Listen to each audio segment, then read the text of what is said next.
পুজোতে কতই না আনন্দ হতো, তার আগে মায়ের মৃত্যুতে কান্নায় ভেঙে পড়েছেন ছেলে। ঘটনাটি শীতলকুচির বড় কৈমারি গ্রাম পঞ্চায়েতের অন্তর্গত রাঙ্গামাটি এলাকায়। জানা যায়, রাঙ্গামাটি এলাকার বাসিন্দা বুদ্ধেশ্বরী বর্মন। সুখেই সংসার কাটছিল তাদের। হঠাৎ গতকাল এমনকি মাথায় এলো একদম চরম সিদ্ধান্ত নিতে হলো। কৌতূহলের সৃষ্টি হয়েছে শান্ত সৃষ্ট গৃহবধূ, সুখের সংসার, পরিবারের ছেলে মেয়ে, বৌমা, নাতনি এবং স্বামী। সামনেই পুজো, সবাই পুজোকে নিয়ে নানান চিন্তা ভাবনা করছে। তার মাঝে হঠাৎ মায়ের আত্মঘাতীর ঘটনায় শোকের ছায়া নেমেছে পরিবারে। ছেলে বাবলু বর্মন জানায়, সামনেই পুজো, পুজোকে সামনে রেখে গতকাল আমরা কেনাকাটা করতে যাই। এদিকে বাড়িতে মা নাকি বাবাকে বলে রাত্রিবেলা তিনি মুড়ি খাবেন, সেই মোতাবেক পাশের দোকানে বাবাকে মুড়ি কিনতে পাঠায়। এদিকে তারাও ফেরেন শপিং করে। বাড়িতে ফিরে খাবার খেতে যাবেন, তখনই নজরে আসে মা ঝুলন্ত অবস্থায় ঘরে। এই দৃশ্য দেখে চিৎকার করে ওঠেন পরিবারের সকলে। তাদের চিৎকার চেঁচামেচিতে এলাকার মানুষজন ছুটে আসেন এবং দেখতে পারেন এই অবস্থা। এই ঘটনায় শোকের ছায়া নেমে এসেছে এলাকায়। জানা যায়, মৃতের নাম বুদ্ধেশ্বরী বর্মন, বয়স আনুমানিক 65 বছর। বাড়িতে এই ঝগড়া বিবাদ, তা সত্ত্বেও কেন এমন চরম সিদ্ধান্ত নিলেন তা নিয়ে চিন্তায় পরিবার। মানুষ যখন দুর্গাপুজো নিয়ে মাতামাতি করছে, ঠিক এই সময় এমন ঘটনায় চাঞ্চল্য ছড়িয়ে পড়েছে।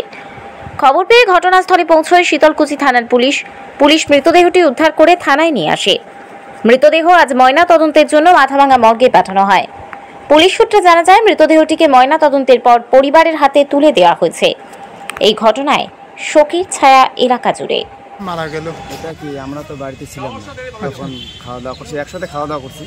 খাওয়া দাওয়া আমরা বাজারে এসেছিলাম একটু বাচ্চাদের শপিং করতে। তারপরে তো আমরা বাড়িতে বাচ্চারা, ছোটো বাচ্চারা স্কুল গেছে, আমরা যে মা বেটি আমি গেছিলাম। তারপরে তো শপিং করে বাড়িতে আসছি, মানে পুজোর শপিং করতে আসছিলেন? আচ্ছা। তারপর তো বাড়িতে এসে বাচ্চারা স্কুল থেকে আসলো, ও বলতেছে মা আমি ভোগ লাগছে, আমরা বলতেছি আমরা খাবো। তারপর আমার বউ ঘরে গেল রান্না করে থাক দিয়ে দেখে মা দাঁড়িয়েছে। আমাকে হঠাৎ করে বলল, পরে আমি হঠাৎ করে জিজ্ঞাসা করি মা দিয়ে গেল ঠিক আছে। পরে মাকে বাড়িতে কি কোনো ঝগড়া বিবাদ হয়েছিল? ঝগড়া বিবাদ কিচ্ছু নাই। হ্যাঁ, মাদের মনের যে কি গোপন কি, এটাও আমাদের কোনো বলেনি। ওনার কোনো এমনি কোনো সমস্যা ছিল? কোনো সমস্যা ছিল। ওনার বয়স কত হতে পারে? 65 বছর। আপনার বাবা নেই? বাবা বাড়িতে ছিল, বাবাকে পয়সা দিয়েছিল, যাও আমার জন্য রাত্রিবেলা মুড়ি নিয়ে আসো, আমি রাত্রিবেলা মুড়ি পাঠাই দিই মায়ের। মানে আপনার বাবাও খরচ করতে যায় মুড়ি আনতে? সামনের দোকান আছে, আচ্ছা, হাফ কিলোমিটার হবে, অল্প পাশে বাড়ির দোকান। আচ্ছা, ওইখানে মা আর কি বাবাকে পাঠিয়ে।